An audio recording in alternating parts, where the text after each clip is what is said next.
आज आपण दोडक्याची भाजी बनवणार आहोत।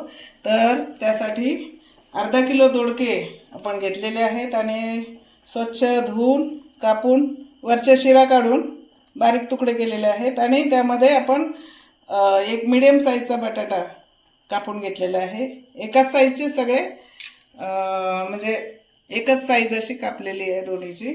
आणि त्यासाठी आपण या साईजचे 2 टोमॅटो घेतलेले आहेत, एक कापला एक कापणार आहे। आणि इथे 5-6 लसणाच्या पाकळ्या घेतलेल्या आहेत सोलून, त्या ठेचलेल्या आहेत आणि 2 मीडियम साईजचे कांदे घेतलेले आहेत। तर आता आपण फोडणी देऊया।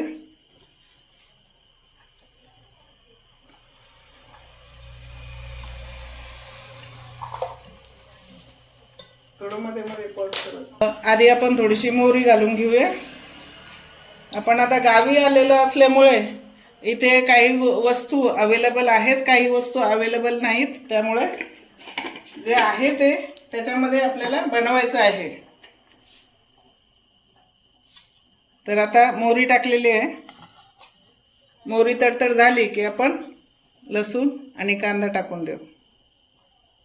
आता लसूण आणि कांदा टाकून घेऊ। हिरवी मिरची पण त्याच्यामध्ये 4 हिरव्या मिरच्या टाकलेल्या आहेत कापून।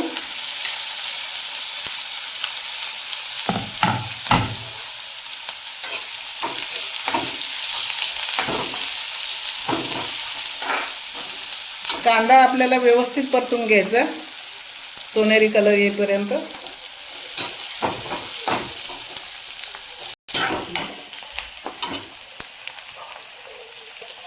त्याच्यामध्ये कांदा परतताना थोडंसं मीठ टाकायचं, म्हणजे कांदा पटकन परतून होतो। 1 चमचा मी टाकलाय, बाकीचं नंतर मी टाकणार।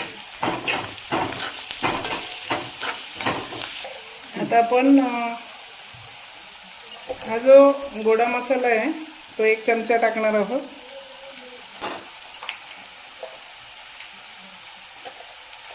छोटा 1 चमचा हळद, चवीपुरतं मीठ। आधी मी थोडंसं टाकलं होतं, आता थोडंसं टाकणार आहे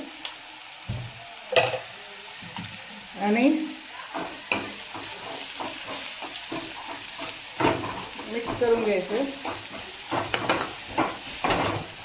आता याच्यामध्ये आपण टोमॅटो टाकून घेणार आहोत।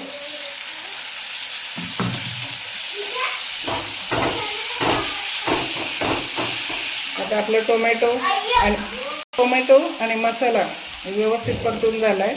तर आता दोडका आणि बटाटा आपण टाकून घेऊया।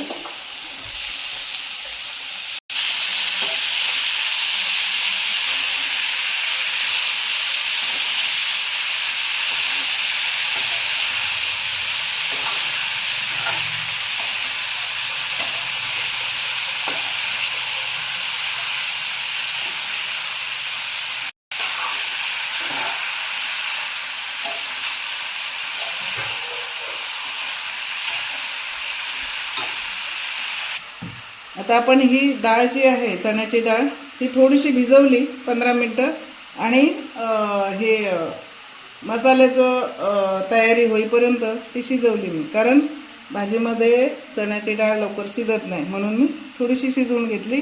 आता हे पाण्यासकट आपण त्याच्यात टाकायची।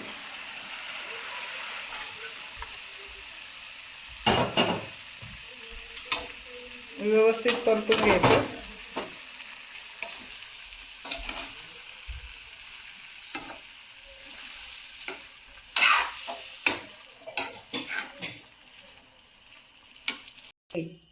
आता याच्यामध्ये आपण थोडंसं पाणी घातलंय शिजण्यासाठी। तर 5 किंवा 10 मिनिटाला शिजायला लागतील। शिजून झाल्यावर आपण दाखवूया। चमचे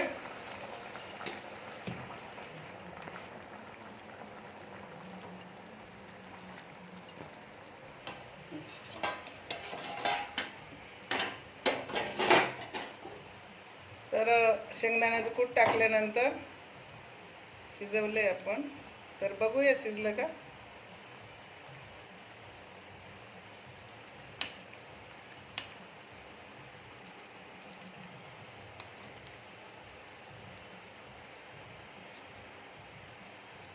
आपली भाजी झालेली आहे.